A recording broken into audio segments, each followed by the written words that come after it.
Il Veneto nel cuore. L'UDC, l'Unione di Centro, entra nella sfida delle elezioni regionali venete presentando i suoi candidati nella circoscrizione di Vicenza.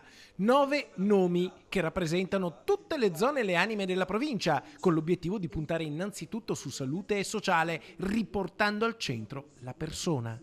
Oggi sempre più i nostri giovani hanno problemi a farsi casa. Far casa vuol dire far famiglia vuol dire fare i figli vuol dire cercare un domani una società col lavoro. Avere il lavoro, che significa senza lavoro non c'è dignità, avere il lavoro significa essere all'interno di un'impresa, quindi fare impresa, essere un'impresa, quindi dare al nostro tessuto socio-economico una prospettiva che guarda in avanti. Io credo che la vera scommessa sia tutto questo.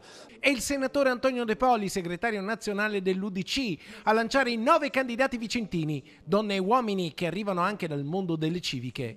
Da civico perché questa lista abbraccia un po' tutti, i civici, gli iscritti dei partiti, e quindi mi ritrovo a casa mia.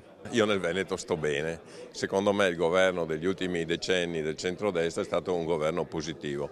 È chiaro che molte cose possono essere migliorate, tutto si può migliorare, per cui forse anche poi a causa degli ultimi anni, che sono stati anni, se vogliamo, anche di disgregazione sociale, direi che un Veneto più solidale, più attento e più portato all'ascolto, soprattutto di quelle categorie che oggi soffrono molto, in primis gli anziani, tenendo presente peraltro che l'età media, anche per i progressi della medicina, si è notevolmente innalzata.